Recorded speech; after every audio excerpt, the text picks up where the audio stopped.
ಕಾರ್ತಿಕ ಮಾಸದಲ್ಲಿ ಈ ದೀಪಗಳನ್ನು ಮನೆಯಲ್ಲಿ ಬೆಳಗಿಸಿ ಈ ಸ್ತೋತ್ರ ಕೇಳಲು ಆರಂಭಿಸಿದರೆ ದಾರಿದ್ರ್ಯ ದೋಷಗಳಿಂದ ಮುಕ್ತರಾಗಿ ಪರಮೇಶ್ವರನ ಅನುಗ್ರಹ ಪ್ರಾಪ್ತಿಯಾಗುತ್ತದೆ. ಕಷ್ಟಗಳೆಲ್ಲ ಕಳೆದು ಐಶ್ವರ್ಯ ನೆಮ್ಮದಿ ಸಿಗಲು ಈ ಮಾಸದಲ್ಲಿ ಯಾವೆಲ್ಲ ದೀಪಗಳನ್ನು ಬೆಳಗಿಸಬೇಕೆಂದು ಈಗ ತಿಳಿಯೋಣ. ಮಾಸಗಳಲ್ಲಿ ಶ್ರೇಷ್ಠವಾದ ಮಾಸವೆಂದರೆ ಅದು ಕಾರ್ತಿಕ ಮಾಸ. ವಿಷ್ಣು ಹಾಗೂ ಶಿವನಿಗೆ ಪ್ರಿಯವಾಗುವ ಪರಮ ಪವಿತ್ರ ಮಾಸ ಇದಾಗಿದೆ.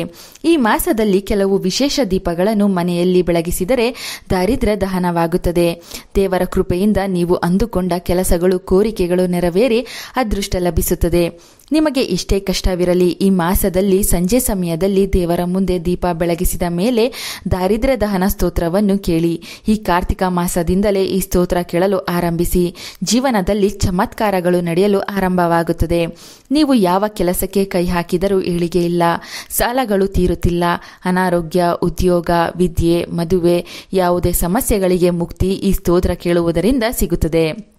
ಈ ಮಾಸದಲ್ಲಿ ನಿಂಬೆಹಣ್ಣಿನ ದೀಪಾರಾಧನೆ, ತೆಂಗಿನಕಾಯಿ ದೀಪಾರಾಧನೆ, ನೆಲ್ಲಿಕಾಯಿ ದೀಪಾರಾಧನೆ ಜೊತೆಗೆ ಮಣ್ಣಿನ ದೀಪಗಳಿಂದ ದೀಪಾರಾಧನೆ ಮಾಡಲಾಗುತ್ತದೆ.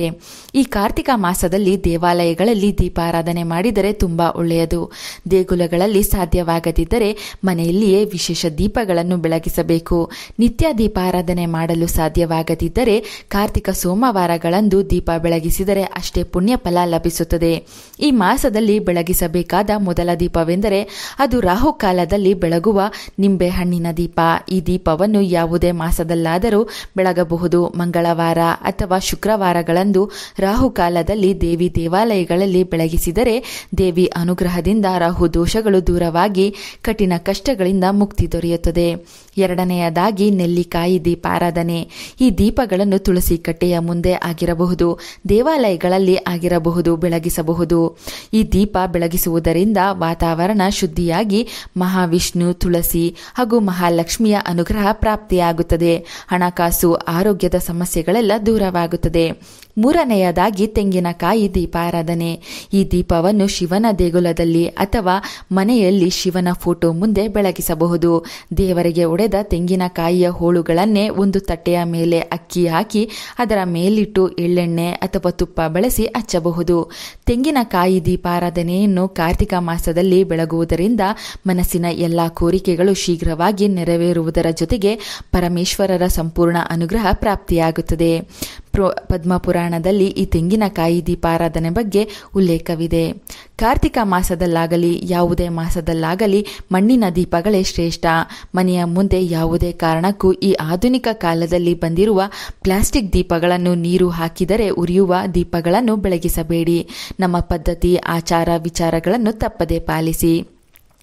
ಕಾರ್ತಿಕ ಮಾಸದಲ್ಲಿ ಸೋಮವಾರದಂದು ಉಪವಾಸವಿದ್ದರೆ ತುಂಬ ಒಳ್ಳೆಯದು. ಕೆಲವರು ಉಪವಾಸವಿದ್ದಾಗ ದೇವಾಲಯಗಳಲ್ಲಿ ನೀಡುವ ಪ್ರಸಾದ ಸ್ವೀಕರಿಸಬಹುದಾ ಎಂಬ ಪ್ರಶ್ನೆ ಕೇಳುತ್ತೀರಿ. ಗೋಮುಖ ಮುದ್ರೆಯಲ್ಲಿ ಎಷ್ಟು ಪ್ರಸಾದ ಬರುತ್ತದೋ 2 ಬೆರಳಿನಲ್ಲಿ ಸಿಗುವಷ್ಟು ಪ್ರಸಾದ ಸೇವಿಸಿ ಉಳಿದ ಪ್ರಸಾದವನ್ನು ಮನೆಗೆ ತಂದು ಉಳಿದವರಿಗೆ ತಿನ್ನಲು ನೀಡಬೇಕು. ಪ್ರಸಾದವು ಕೂಡ ಭಗವಂತನ ಅನುಗ್ರಹವಾಗಿರುತ್ತದೆ. ಕಾರ್ತಿಕ ಮಾಸದಲ್ಲಿ ಬೆಳಗಿಸಬೇಕಾದ ಮುಖ್ಯ ದೀಪವೆಂದರೆ ಅದು 365 ಬತ್ತಿಗಳ ದೀಪ. ಈ ದೀಪವನ್ನು ಕಾರ್ತಿಕ ಪೌರ್ಣಿಮೆಯ ದಿನ ಬೆಳಗಿಸಬೇಕು. ಏಕೆಂದರೆ ಕಳೆದ ಕಾರ್ತಿಕ ಪೌರ್ಣಿಮೆಯಿಂದ ಈ ಕಾರ್ತಿಕ ಪೌರ್ಣಿಮೆ ಅಂದರೆ ಒಂದು ವರ್ಷದಲ್ಲಿ ಯಾವುದಾದರೂ ದಿನಗಳಂದು ನಿತ್ಯ ದೀಪಾರಾಧನೆ ಮಾಡಲು ಸಾಧ್ಯವಾಗದಿದ್ದರೆ, ಸ್ತ್ರೀಯರ ಮುಟ್ಟಿನ ಸಮಸ್ಯೆಗಳು ಬಂದಿದ್ದರೆ, ತಿಳಿಯದೆ ದೀಪಾರಾಧನೆಯಲ್ಲಿ ಏನಾದರೂ ತಪ್ಪಾಗಿದ್ದರೆ ಆ ಎಲ್ಲ ದೋಷಗಳು ದೂರವಾಗಲು ಈ 365 ಬತ್ತಿಗಳ ದೀಪಾರಾಧನೆಯನ್ನು ಮಾಡಿದರೆ ವರ್ಷದ ಅಷ್ಟು ದಿನ ದೀಪಗಳನ್ನು ಬೆಳಗಿಸಿದ ಪುಣ್ಯ ಫಲ ಪ್ರಾಪ್ತಿಯಾಗುತ್ತದೆ. ಈ ದೀಪವನ್ನು ಶಿವಾಲಯದಲ್ಲಿ, ವಿಷ್ಣು ದೇವರ ಆಲಯದಲ್ಲಿ ಅಥವಾ ಮನೆಯಲ್ಲಿ ಕಾರ್ತಿಕ ಹುಣ್ಣಿಮೆಯ ದಿನ ಬೆಳಗಿಸಬಹುದು. ಮಾರ್ಕೆಟ್ಗಳಲ್ಲಿ 365 ಬತ್ತಿಗಳು ಸಿಗುತ್ತದೆ. ಸ್ವತಃ ನಿಮಗೆ 365 ಬತ್ತಿಗಳು ದೀಪ ತಯಾರಿಸಲು ಬಂದರೆ ವ್ಯವಸ್ಥೆ ಮಾಡಿಕೊಳ್ಳಿ. ಈ ಕಾರ್ತಿಕ ಮಾಸದಲ್ಲಿ ನೆಲ್ಲಿಕಾಯಿ ಮರದ ಕೆಳಗೆ ಕುಂಬಳಕಾಯಿ ದಾನ ಮಾಡಿದರೆ ತುಂಬಾ ಒಳ್ಳೆಯದು. ವಸ್ತ್ರದಾನ ಮಾಡಿದರೆ ಅಶ್ವಮೇಧ ಯಾಗ ಮಾಡಿದಂತಹ ಅಖಂಡ ಪುಣ್ಯ ಫಲ ಪ್ರಾಪ್ತಿಯಾಗುತ್ತದೆ. ಕಾರ್ತಿಕ ಮಾಸದಲ್ಲಿ ಅನ್ನದಾನ ಮಾಡಿದರೆ 1000 ಆನೆಗಳನ್ನು ದಾನ ಮಾಡಿದ ಫಲ, ಕುದುರೆಗಳ ದಾನ ಮಾಡಿದ ಫಲಕ್ಕಿಂತ, ಗೋವುಗಳ ದಾನ ಮಾಡಿದ ಫಲಕ್ಕಿಂತ, ಬಂಗಾರ ದಾನ ಮಾಡಿದ ಫಲಕ್ಕಿಂತ, ಭೂಮಿ ದಾನ ಮಾಡಿದ ಫಲಕ್ಕಿಂತ, ವಿದ್ಯಾದಾನ ಮಾಡಿದ ಫಲಕ್ಕಿಂತ ಕಾರ್ತಿಕ ಮಾಸದಲ್ಲಿ ಮಾಡುವ ಅನ್ನದಾನ ತುಂಬಾ ದೊಡ್ಡದು ಎಂದು ಸ್ಕಂದ ಪುರಾಣದಲ್ಲಿ ತಿಳಿಸಲಾಗಿದೆ. ಸರ್ವದಾನಗಳಿಗಿಂತ ಅನ್ನದಾನ ಶ್ರೇಷ್ಠ. ಈ ಮಾಸದಲ್ಲಿ ಯಾವ ದಿನವಾದರೂ ಸರಿ, ಎಲ್ಲಿ ಯಾರಿಗಾದರೂ ಸರಿ ಮರೆಯದೆ ಅನ್ನದಾನ ಮಾಡಿ ಸಕಲ ಪುಣ್ಯವನ್ನು ಪಡೆಯಿರಿ. ಹಾಗೆಯೇ ಈ ಮಾಸದಲ್ಲಿ ನಿಂಬೆಹಣ್ಣಿನ ಚಿತ್ರಾನ್ನವನ್ನು ಯಾವುದಾದರೂ ದೇಗುಲದಲ್ಲಿ ಭಕ್ತರಿಗೆ ದಾನ ಮಾಡಿದರೆ, ನಿಂಬೆಹಣ್ಣಿನ ಚಿತ್ರಾನ್ನ ಹಂಚಿದರೆ ರಾಹುಕೇತು ದೋಷಗಳು ಕೂಡ ದೂರವಾಗುತ್ತದೆ. ನಿಂಬೆಹಣ್ಣು ರಾಹುಕೇತುವಿಗೆ ಸಂಕೇತ.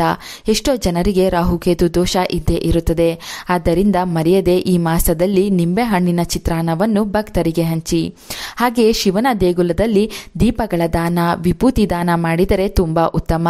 ಗೋಧಿ ಹಿಟ್ಟು ಅಥವಾ ಅಕ್ಕಿ ಹಿಟ್ಟಿಗೆ ಸ್ವಲ್ಪ ಹಾಲು, ಬೆಲ್ಲದ ಪಾಕ ಬೆರೆಸಿ ಹಿಟ್ಟಿನ ದೀಪ ತಯಾರಿಸಿ ಶಿವನ ದೇಗುಲದಲ್ಲಿ ಆಲದ ಮರದ ಕೆಳಗೆ, ಅರಳಿ ಮರದ ಕೆಳಗೆ, ನೆಲ್ಲಿಕಾಯಿ ಮರದ ಕೆಳಗೆ ಅಥವಾ ನದಿ ತೀರದಲ್ಲಿ ಬ್ರಾಹ್ಮಣರಿಗೆ ತಾಂಬೂಲ ದಕ್ಷಿಣೆ ಸಮೇತ ದಾನವಾಗಿ ನೀಡಬೇಕು. ನೀವು ದಾನ ನೀಡುವ ದೀಪದಲ್ಲಿ ಒಂದು ಬತ್ತಿ ಹಾಕಿ ಎಳ್ಳೆಣ್ಣೆ ಹಾಕಿ ದಾನ ಮಾಡಿದರೆ ಪಾಪಗಳು ನಶಿಸುತ್ತವೆ. 4 ಬತ್ತಿಗಳನ್ನು ಹಾಕಿ ದೀಪದಾನ ಮಾಡಿದರೆ ರಾಜಯೋಗ ಪ್ರಾಪ್ತಿಯಾಗುತ್ತದೆ. 10 ಬತ್ತಿಗಳನ್ನು ಹಾಕಿ ದೀಪ ಬೆಳಗಿಸಿ ದಾನ ಮಾಡಿದರೆ ಚಕ್ರವರ್ತಿಯಂತಹ ಅದೃಷ್ಟ ಪ್ರಾಪ್ತಿಯಾಗುತ್ತದೆ. ಈ ಮಾಸದಲ್ಲಿ ತದಿಯ ತಿಥಿ ದಿನ ದೀಪದಾನ ಮಾಡಿದರೆ ಹಣಕಾಸಿನ ವಿಚಾರದಲ್ಲಿ ವಿಶೇಷ ಅದೃಷ್ಟ ಪ್ರಾಪ್ತಿಯಾಗುತ್ತದೆ. ದೀಪದಾನವನ್ನು ಕಾರ್ತಿಕ ಮಾಸದಲ್ಲಿ ದಾನ ಮಾಡಿದರೆ ಮನಃಶಾಂತಿ, ಅದೃಷ್ಟ, ಉತ್ತಮ ಆರೋಗ್ಯ, ಮನಸ್ಸಿನ ಕೋರಿಕೆ ಈಡೇರುತ್ತದೆ. ಶಿವಕೇಶವರ ಅನುಗ್ರಹ ಪ್ರಾಪ್ತಿಯಾಗುತ್ತದೆ. ಕಾರ್ತಿಕ ಮಾಸದ ಬಗ್ಗೆ ಈ ಮಾಹಿತಿ ಇಷ್ಟವಾದರೆ ಭಕ್ತಿಯಿಂದ ಲೈಕ್ ಕೊಟ್ಟು ಎಲ್ಲರಿಗೂ ಈ ವಿಡಿಯೋ ಶೇರ್ ಮಾಡಿ. ನಮ್ಮ ಚಂದನ ಲೋಕ ಯೂಟ್ಯೂಬ್ ಹಾಗೂ ಫೇಸ್ಬುಕ್ ಪೇಜನ್ನು ಫಾಲೋ ಮಾಡಿ. Thank you.